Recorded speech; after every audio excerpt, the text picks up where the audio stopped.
Repo rate क्या होता है बैंकिंग सिस्टम में? रेपो रेट आइए समझते हैं। तो the interest rate that the RBI charges when commercial banks borrow money from it is called a repo rate. Repo rate उसे कहते हैं जब वाणिज्यिक बैंक आरबीआई से पैसा उधार लेते हैं, तब आरबीआई जो ब्याज दर वसूलता है उसे रेपो दर कहा जाता है। और रिवर्स रेपो रेट क्या है? रिवर्स रेपो रेट है the interest rate that the RBI pays commercial bank when they park their excess cash with the central bank is called a reverse repo rate. मतलब वाणिज्यिक बैंकों द्वारा अपनी अतिरिक्त नकदी आरबीआई यानी केंद्रीय बैंक के पास जमा कराने से आरबीआई द्वारा दिया जाने वाला ब्याज रिवर्स रेपो रेट कहा जाता है। यानी कि जब वाणिज्यिक बैंक आरबीआई से पैसा उधार लेते हैं और उस पर जो आरबीआई ब्याज लेता है वसूलता है उसे रेपो दर कहते हैं। और जब वाणिज्यिक बैंक यानी कोई कमर्शियल बैंक है और जब अपनी अतिरिक्त नकदी आरबीआई के पास जमा करता है और उस पर जो ब्याज आरबीआई उनको देता है उसको बोलते हैं reverse repo rate.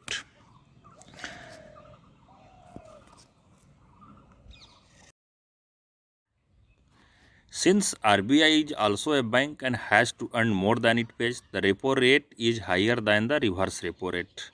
At present, the repo rate is 4% and the reverse repo rate is 3.35% है।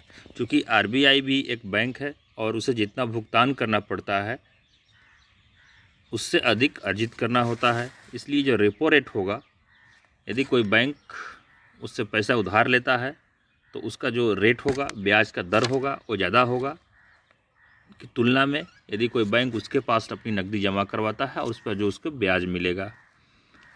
तो repo rate reverse repo rate से अधिक होता है।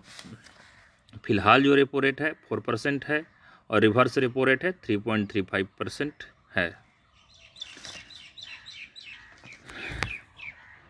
अब रेपो रेट जो है, how does repo rate affects the economy? Repo rate किस तरह से इकोनॉमी को अफेक्ट करता है? तो यूजिंग दिस टू रेट्स, ये दो रेट का इस्तेमाल करके RBI sets the tone for all other interest rates in the banking system. Banking system में जो दूसरे रेट्स हैं उनका टोन सेट करता है। When RBI wants to encourage economic activity in the economy, it reduces the repo rates. यदि वो economy को इनकरेज करना चाहता है तो क्या करता है? वो रेपो रेट्स के रेट्स को नीचे कर देता है, घटा देता है, रिड्यूस कर देता है। ऐसा करने से क्या होता है?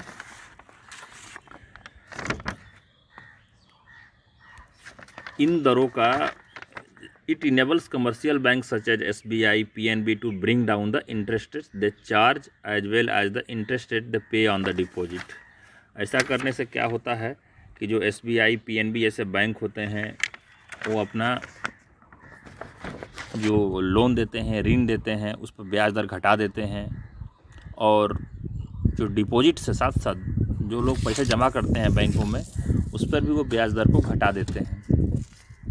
ऐसा करने से क्या होता है कि this in turn incentivize people to spend money because keeping their saving in the bank now pays back a little less.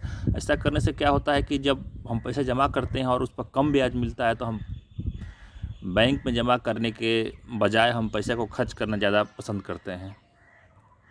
And businesses are incentivize to take new loans for new investment because new loans now cost a little less as well.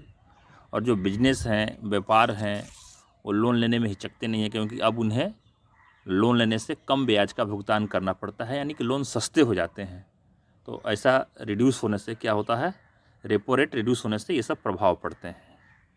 और इसी कारण से it is for this reason that the repo and reverse repo rates are often refer to as the benchmark interest rate in the economy. Economy में जो repo rate है, reverse repo है, उसको जो रेफ़र किया जाता है किससे? बेंचमार्क इंटरेस्ट रेट से किया जाता है। कि उस यही दोनों जो रेट हैं, जो अदर